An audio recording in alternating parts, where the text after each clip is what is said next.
"Ooh, Amanda, dear, we forgot our wallets again," my mother-in-law chimed as the waiter laid down the bill. I smiled, slipped my hand into my bag, and pulled something out. But not my wallet. I'm Amanda, and that was the night I finally stopped pretending. For years, I played the role, dutiful daughter-in-law, silent supporter, the one who always said yes. They laughed, dined, and toasted while I paid. No one questioned it. Not my husband, not his parents, and certainly not me. Until that moment. Because tucked in my bag wasn't just paper, it was proof. Pages of expenses, dates, receipts, evidence of every silent sacrifice. I hadn't come to cause a scene. I came to tell the truth. As I placed the folder on the table, I felt it. Not fear, not guilt, but clarity. This wasn't revenge, this was release. And for the first time in years, I watched them go silent while I finally spoke.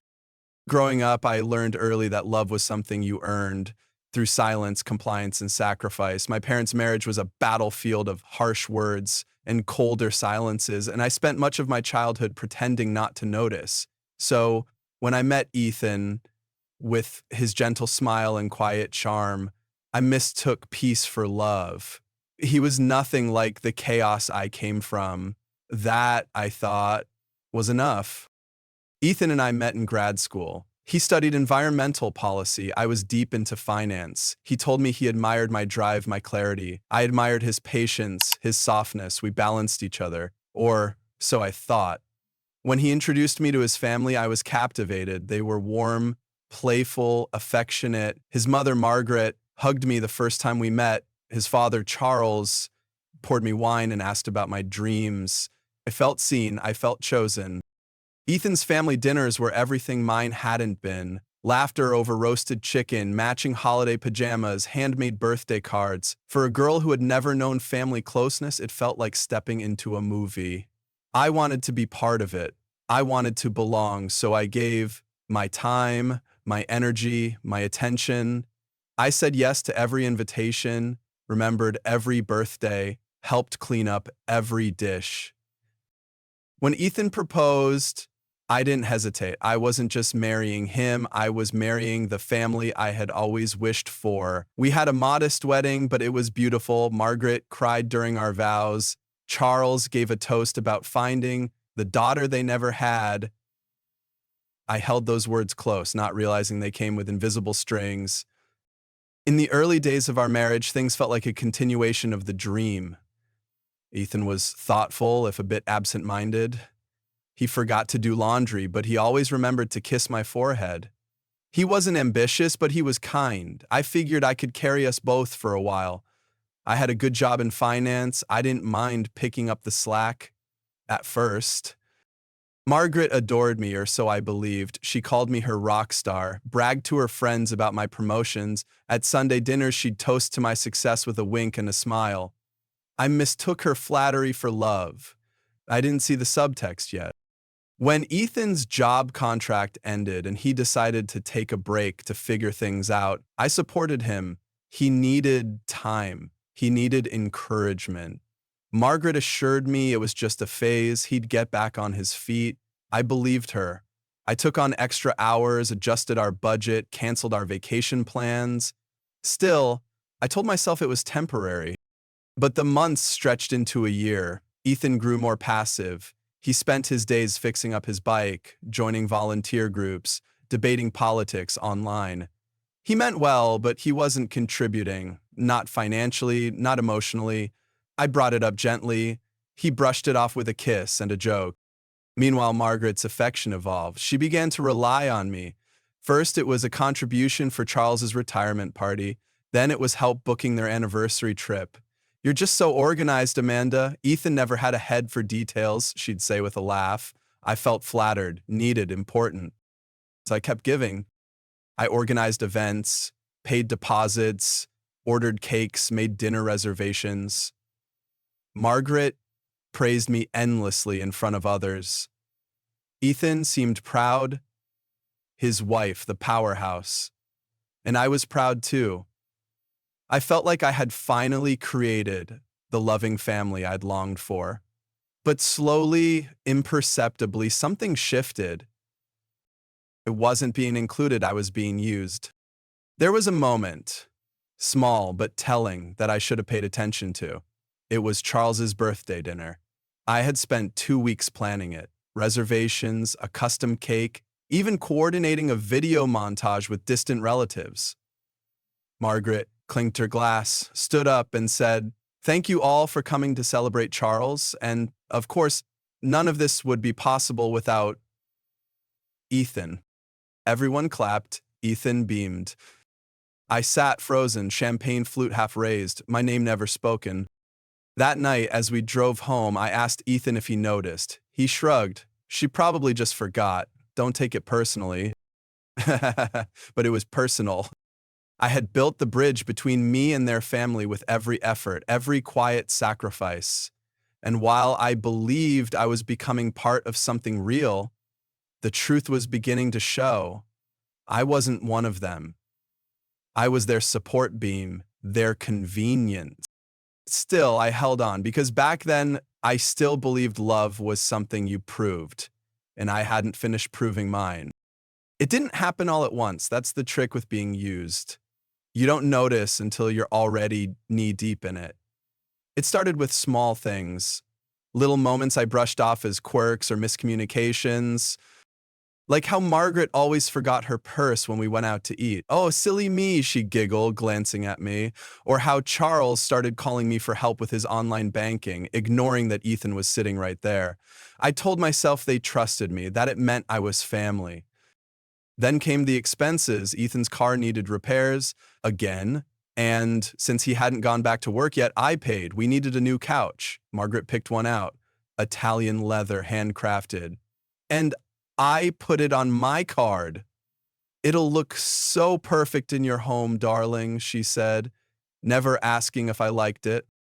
When Charles got sick, I was the one coordinating doctor visits, prescriptions, insurance claims. Ethan offered moral support, but logistics, that was all me. At first, I didn't mind. I liked being competent. I liked being needed. But the requests didn't stop. They multiplied. A weekend trip to wine country, a catered dinner for 30, a new patio set for their anniversary. Each time, Margaret would say, "You're just so good at these things, Amanda. We'd be lost without you." And I believed her. I stopped buying new clothes, postponed the dentist, skipped birthdays with friends, all to keep up with their needs. I was earning well, but the money disappeared faster than I could track.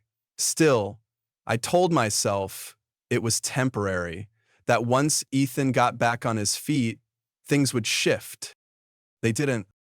Ethan, sweet as ever, remained oblivious.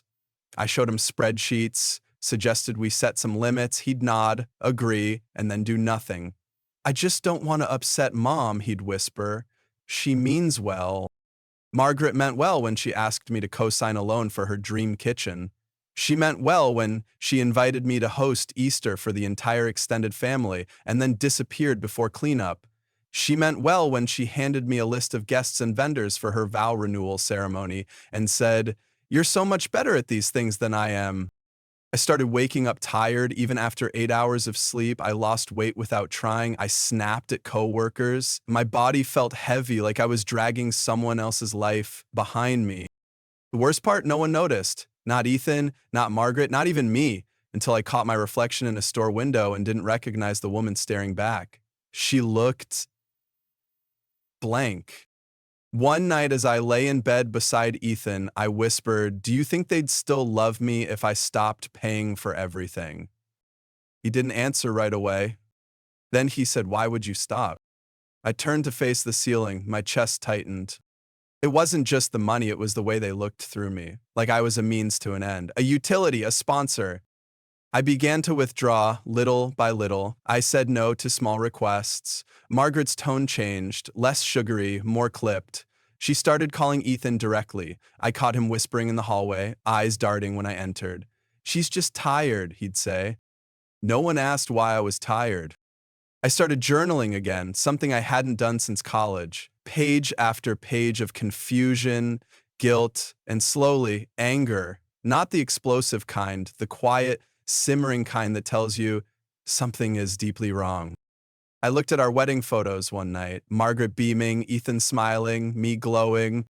I didn't look like someone about to disappear, but I was, piece by piece. The real shift happened the night Margaret threw a charity gala in their backyard. Or rather, the gala I planned, coordinated, and financed. She floated across the crowd in a silk gown, accepting praise for the event. Not once did she mention me. When I brought it up later, Ethan smiled sleepily and said, "She probably just forgot again. You know she appreciates you." But appreciation doesn't look like silence. It doesn't feel like invisibility. The final straw, though, wasn't grand. It was a Tuesday morning. I opened our shared calendar and saw a new appointment. Lunch with attorney. I hadn't put it there. It was Ethan.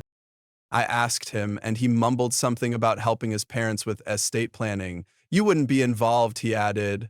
"It's their family stuff." Their family stuff, as if I wasn't part of it. That's when I knew. I wasn't tired, I was being erased. It started with a phone call. Margaret's voice, unusually shaky, asked if I could come over. "It's about Charles," she said. "He's been having back pain. The doctor suggested something restorative, a spa retreat, but you know our situation." I didn't say yes right away. Something in her tone felt off, too rehearsed, too expectant.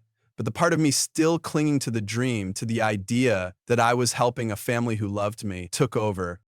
I showed up the next morning thinking I'd help research affordable options. Instead, I walked into a room already booked. An entire spa itinerary sat on the kitchen island. 4 days at a luxury resort, full body treatments, private transport. Margaret greeted me in a robe. "I knew you'd come through," she smiled. "The front desk just needs your card." I froze. "You already made the reservation?" "Well, it's non-refundable," she said quickly. "We couldn't miss the window. It's Charles's health." Ethan walked in, avoiding my eyes. "You were okay with this?" I asked.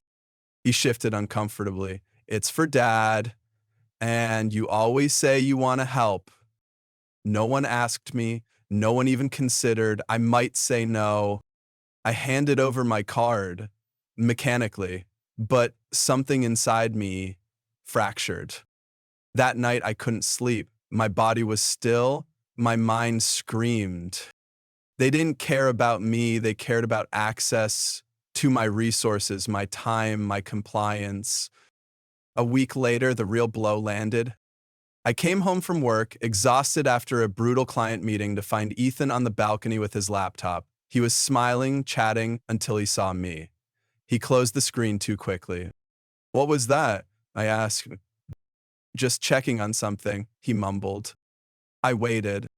"It's a grant," he admitted. "Mom found a family foundation program we might qualify for, to help cover household costs. She helped me apply." Household costs? I opened the laptop. There it was, an application in both our names filled with inaccuracies. Household income listed as half its actual value, dependents claimed, financial hardship detailed. "What the hell is this?" I asked. "It's not a big deal," he said quickly. "It's just to get some relief. Everyone does it." "You lied," I whispered, "in my name." She said it would be fine. "You always say we're stretched." You thought I wouldn't find out?" He didn't answer. I felt dizzy. My name, my signature forged, my integrity risked, all to support their comfort, their convenience. The next day, I confronted Margaret. She acted shocked, hurt. "We were only trying to help you, Amanda. You're always so stressed. We thought this would ease your burden." "You committed fraud," I said. "You used my name." "I've only ever tried to make you feel part of this family," she said, voice trembling. "But clearly, you never really wanted to be." Gaslighting, blame shifting. That was her gift. The final confirmation came that night. I sat Ethan down. "I need to ask you something, and I want the truth." He looked at me wary. "Do you love me, or do you just love what I do for you?" He hesitated, and that pause told me everything. When he finally spoke, it wasn't with passion or clarity, it was with tired resignation. I don't know. I stood up, the air between us cracked open. I wasn't angry anymore, I was done. That weekend, I packed a bag and checked into a hotel. For the first time in our marriage, I didn't leave a note. I didn't explain. Let them wonder what went wrong. Let them sit in the silence I had lived in for years. I didn't check my phone for 2 days. When I finally did, there were 12 missed calls from Ethan, 4 from Margaret, 3 texts from Charles, all short and vague. Hope you're okay. No one apologized. No one asked where I went, only that I come back, only that I not make a scene. Margaret left a voicemail on day 3. I understand if you're upset, Amanda, but let's not forget everything we've built together. Family sticks together. Built together? She built nothing. She absorbed, consumed, took. I returned home late that evening, not to stay, but to gather documents. Ethan was on the couch. When he saw me, he stood. Are you leaving? He asked. I'm collecting what's mine, I said calmly. Bank info, tax records, my name, my future. I never meant to hurt you, he said. I just didn't know how to stand up to them. You didn't have to, I replied. You only had to stand up for me. That was the last real conversation we had. I moved into a friend's spare room and filed a fraud report, not to press charges, but to protect myself. I changed passwords, closed accounts, opened new ones in my name only. It felt like wiping soot off glass. Each click, each closure was a piece of me coming back. I didn't cry, I didn't scream. I rebuilt.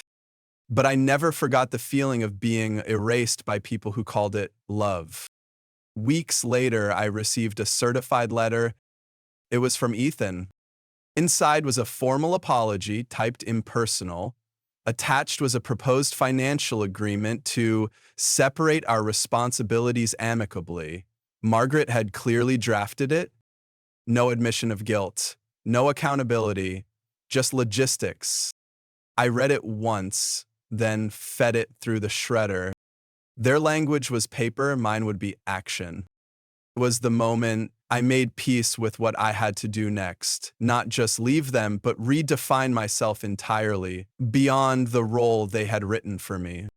I wasn't a wife, I wasn't a daughter-in-law, I wasn't a credit line. I was Amanda, and I was done being betrayed.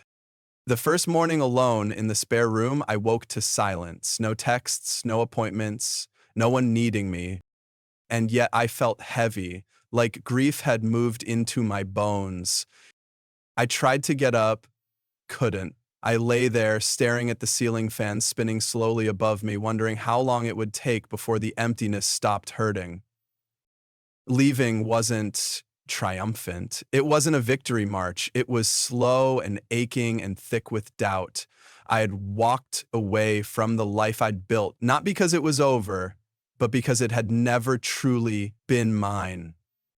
For days, I drifted. I moved like someone underwater, showering, answering emails, eating only when I remembered to. My body was present, but my mind was splintered. I replayed every moment with Ethan, every look from Margaret, trying to spot the point where I had lost myself. Was it the first time I said yes when I meant no?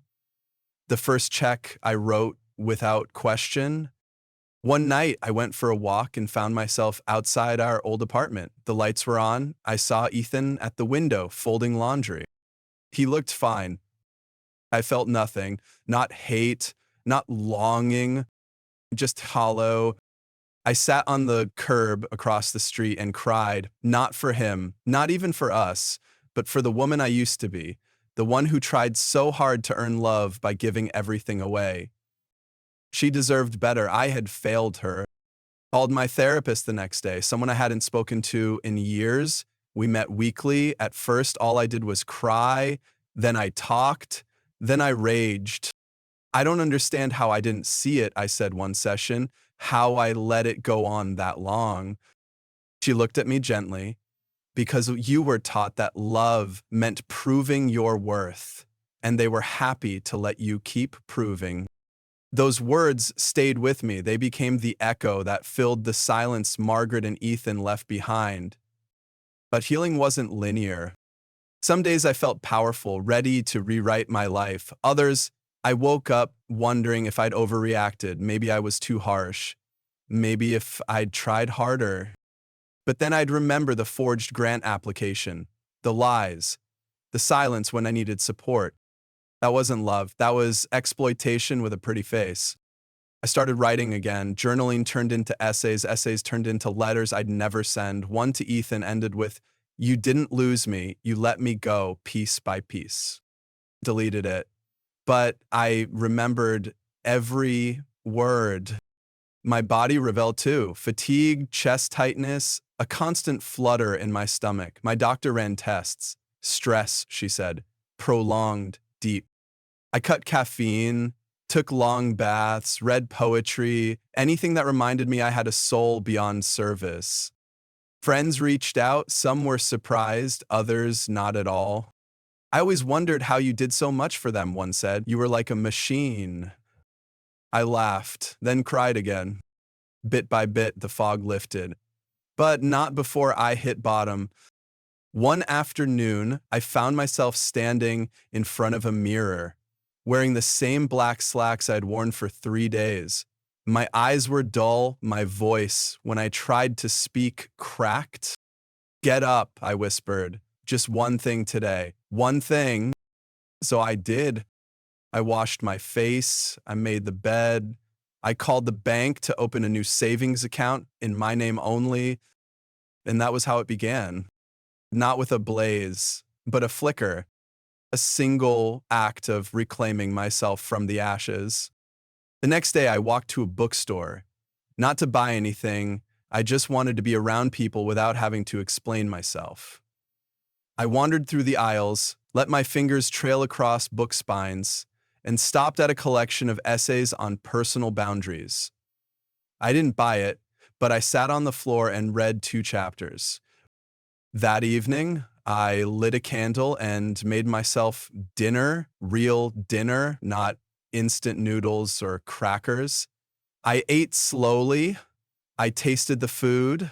I didn't check my phone once. Healing didn't come like a thunderclap. It arrived in tiny, rebellious acts of self-kindness. I started tracking how many times a day I apologized for things that weren't my fault.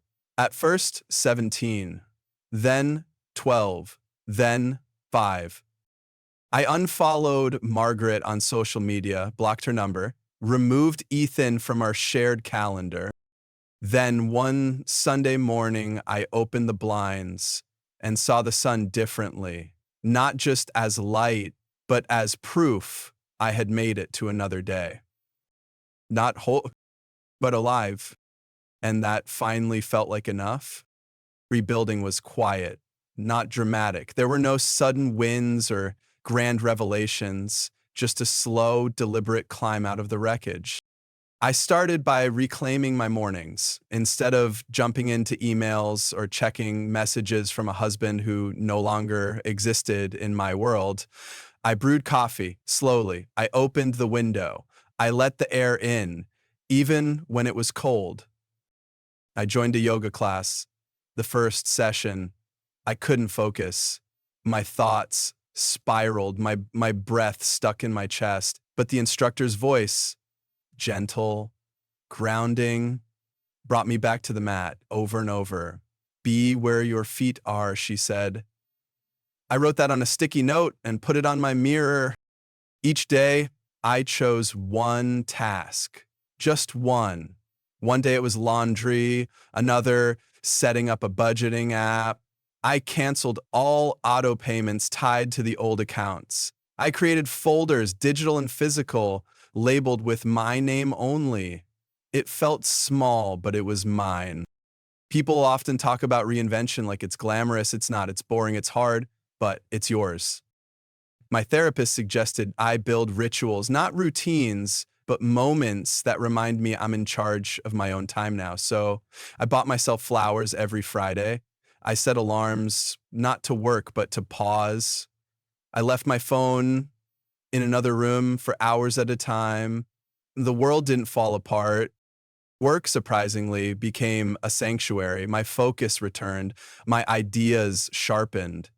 I started speaking up more in meetings, not for attention, but because I believed in what I was saying. My manager noticed. She asked if I'd consider leading a new project. I said yes, without deferring to anyone. That felt revolutionary. One Saturday, I attended a storytelling workshop at the library. I wasn't planning to speak, but when they opened the floor for personal truth pieces, my hand went up before I realized it. I told a 5-minute version of my story. No names, no vengeance, just truth. Afterward, a woman in the back came up to me. She looked like someone's favorite aunt. Silver hair, big smile, eyes that knew things. "Thank you," she said. "That was brave." I hadn't thought of myself as brave, just done being silent. We got coffee. Her name was Joanne. She'd been through something eerily similar years ago. We traded stories. She became a kind of mentor, not with advice, but with presence.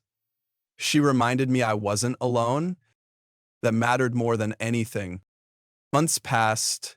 I moved out of my friend's spare room into a small apartment with white walls and creaky floors and sunlight that poured in at noon. I bought nothing new for a while, just cleaned what I had, repurposed, rearranged. It felt like curating a museum of the woman I was becoming.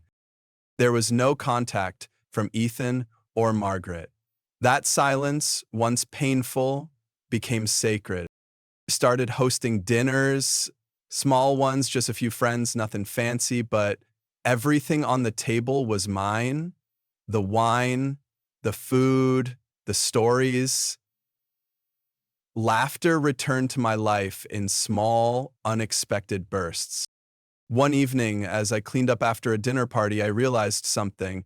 I had stopped waiting for apologies, for understanding, for validation. I no longer needed closure from people who never offered it. I had given it to myself. Recovery wasn't a straight line. There were setbacks, days I slipped into old patterns, offering too much, saying yes too quickly. But I caught myself sooner each time. I apologized less. I explained myself less. And I smiled more. Not the practiced, polite smile I wore at Ethan's family functions, a real one, the kind that starts in your chest and moves up quietly and sincerely. I had finally become someone I respected. Not perfect, but whole. One of the biggest shifts came the day I updated my emergency contact. I stared at the form for a long time. For years, it had been Ethan. Before that, my college roommate. Now, I typed in my own name and number. Just for now, I told myself. Just until I figured out who I could rely on.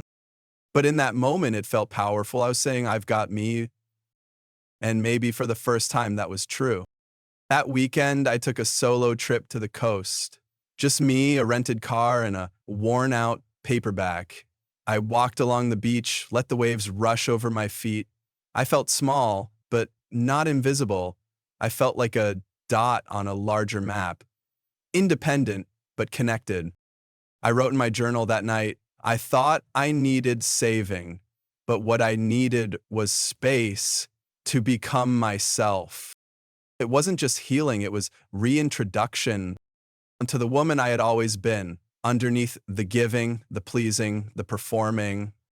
I had found her again, and I wasn't letting her go.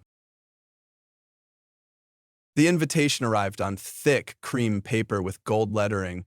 Margaret and Charles McIntyre cordially invite you to their 40th anniversary celebration. I stared at it for a long time, not because I was surprised they never missed a chance to throw a lavish party, but because my name was printed in bold script, Amanda Bell. Not +1, not former daughter-in-law, just me. I knew what they wanted, a reunion, a reconciliation, or more likely, a sponsor. I almost tossed the invitation, but then I remembered something my therapist said. You don't owe them anything, but if you choose to show up, let it be on your terms. So I RSVP'd yes. And I planned my return not as a guest, but as a statement. The night of the party, I arrived alone, wearing a tailored black jumpsuit that hugged my frame like armor. I carried no gift, no flowers, just a slim leather folder under my arm. The venue was predictably over the top. Crystal chandeliers, string quartet, waiters with silver trays. Margaret stood near the entrance, dazzling in sequins, her arms open wide. "Amanda, darling, you came," she gushed. I leaned in and air kissed her cheek.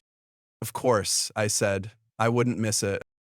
Ethan was by the bar, already nursing a drink. He looked older, more tired. His eyes met mine, and for a moment there was something like regret.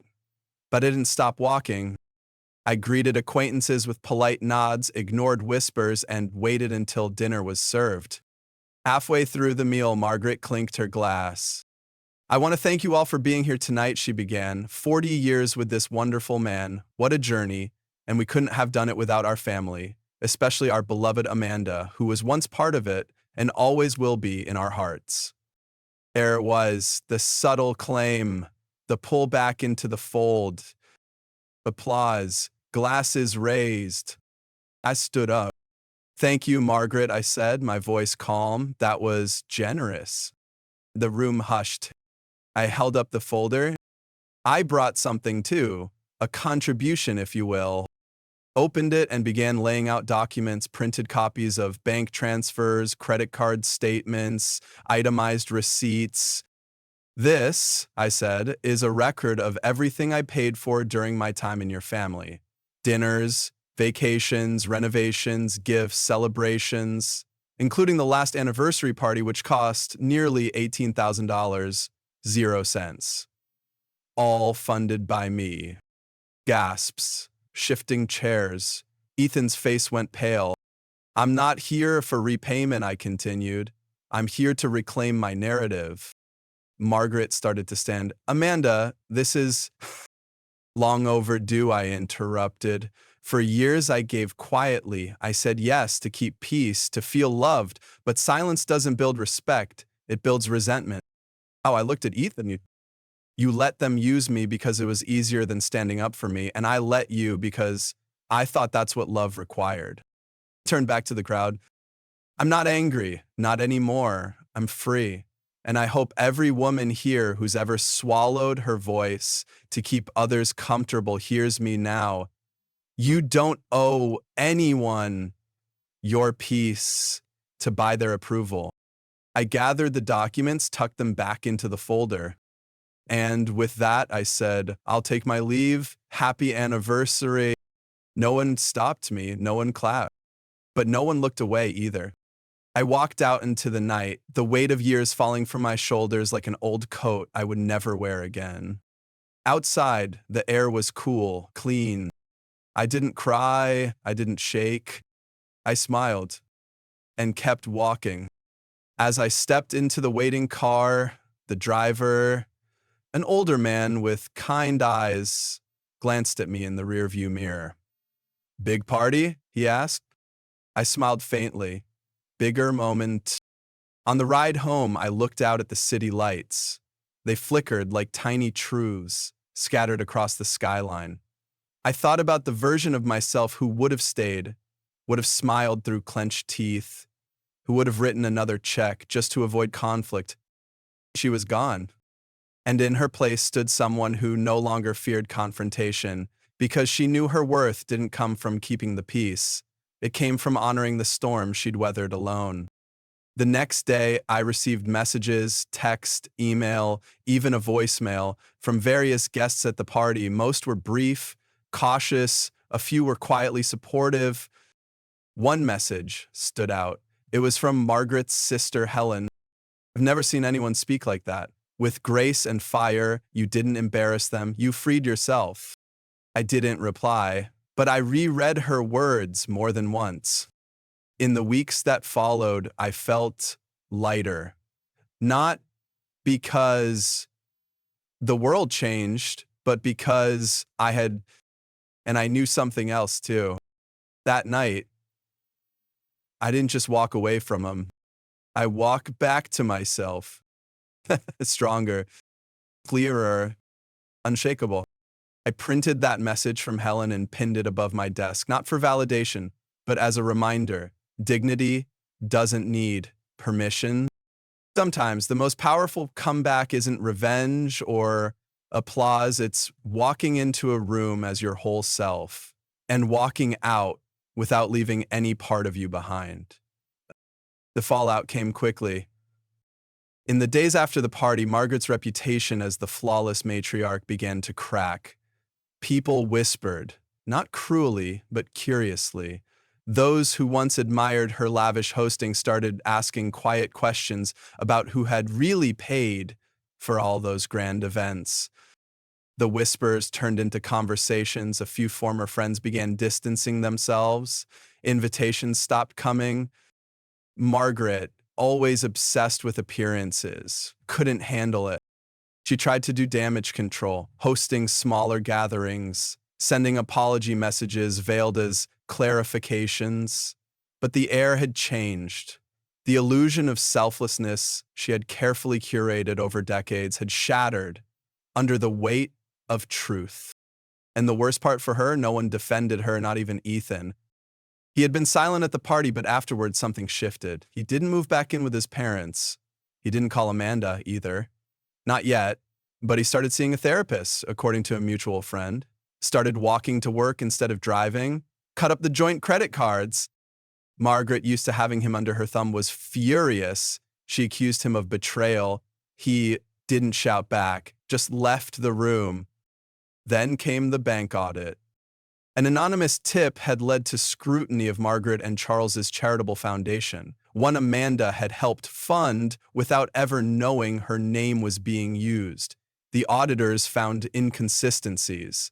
Nothing criminal, but enough to cause embarrassment, enough to revoke a few tax benefits, enough to draw attention. Margaret blamed Amanda for that too. She always had a vindictive streak, she hissed to anyone who'd listen. But fewer people were listening now. Meanwhile, Amanda's quiet dignity became legend in her circle, not because she boasted, but because truth, when spoken firmly and without venom, has a way of echoing. She didn't smile at Margaret's misfortune, but she didn't grieve it either. If some truths have consequences, and some lessons come only when facades fall. Cornelius, quiet and ever compliant, took to spending long hours at the park alone. He had never stood up to his wife, not really, but Amanda's words had unsettled something in him. He began meeting an old friend for chess every Tuesday, an activity Margaret dismissed as a waste of time. For the first time in years, he ignored her. The couple who once played hosts to dozens now dined alone most nights. Margaret started dressing down more often, stopped updating her social feeds. Whether it was shame, fatigue, or the erosion of her influence, no one knew. The real loss wasn't the party or the public perception. It was control. Margaret no longer had Amanda to bankroll her whims or Ethan to absorb her anxieties. She was left with silence and questions she didn't know how to answer. As for Ethan, the therapy helped. He began confronting uncomfortable truths about his dependence, his cowardice, his passive complicity. He didn't excuse himself, but he began to change. He reached out to Amanda once, months later, to say thank you, not to rekindle anything, just to acknowledge her courage. She didn't respond, not because she was cruel, but because closure doesn't require conversation. Sometimes the loudest statement is silence. The Amanda moved on, freer, stronger, untouched by their spiral. And in their fall, Margaret and Charles finally saw what Amanda had known all along. Power built on exploitation eventually collapses. And silence, once broken, never forgets how to speak.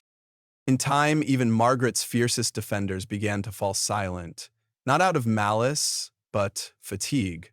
The energy required to sustain a false narrative was too great, especially when the truth had already been spoken so clearly. Margaret was no longer feared, admired, or envied. She was just ignored. And for someone who had once ruled every room she entered, that was the greatest price of all. 6 months after the anniversary party, Amanda stood on the balcony of her new apartment, a cup of coffee warming her hands. The city stretched before her, alive and unfiltered. It was hers now, not in ownership, but in belonging. She had claimed her place, her peace. The apartment wasn't grand, 2 bedrooms, modest furnishings, a few secondhand finds, but everything in it had been chosen with intention, no one else's taste. No performative elegance, just comfort, just Amanda. She had taken a sabbatical from work after the divorce, but recently accepted a new role as an independent financial advisor. No more 70-hour weeks, no more draining dinners. Her time was her own. Each morning, she woke up without the tightness in her chest that used to come with being needed too much and appreciated too little. In the evenings, she took long walks through her neighborhood, headphones in, podcasts playing. She'd stop for groceries, pick out a pastry she liked, or wander into the bookstore to read the first chapter of something new. Her routines were small, quiet, but they were hers. And then one Tuesday, she met someone. His name was Marcus, a photographer. Kind eyes, dry wit, and a way of listening that made silence feel full, not empty. They met at a community book talk. She had no plans to meet anyone. That was what made it beautiful. They went for coffee, then dinners, hikes, long conversations that stretched past midnight. He never asked her to shrink, never expected her to pay, to bend, to explain. He simply saw her, and she didn't lose herself in him. She expanded. One night, Marcus asked about her past, not nosily, just curiously. She told him the short version, the burdens, the leaving, the release. He didn't pity her, didn't praise her, just reached across the table and held her hand. "I'm glad you're here," he said. So was she. And as spring gave way to summer, Amanda found herself smiling more, laughing more, living more. He wasn't chasing happiness anymore. She was building it on her terms. Later that year, Amanda published an article in a national financial magazine. It was titled, "Silent Sacrifices, the Hidden Costs Women Bear in Marriage." The piece went viral. It wasn't bitter. It wasn't accusatory. It was honest, sharp, empowering. Emails poured in. Women from all walks of life shared their own stories of giving, of losing themselves, of finally walking away. Amanda responded to as many as she could, not with advice, but with solidarity. "You're not alone," she wrote, "and you're allowed to choose yourself." She was invited to speak at panels, workshops, even a TEDx talk. Each time, she wore something simple, stood tall, and told the truth. Her voice, once soft and careful, now carried conviction. She still saw Ethan sometimes across a room, on social media, in the eyes of women who had once been her. She felt no hatred, just distance. Some wounds didn't leave scars, they left growth rings, like a tree. Reminders of seasons survived. One morning, while rearranging her bookshelf, she found an old photo of herself, taken years ago at a family gathering. In it, she was smiling, but her eyes looked tired. Amanda placed the photo in a drawer, gently. She didn't need it out anymore. The woman in that picture had served her time. The woman now? She was finally free,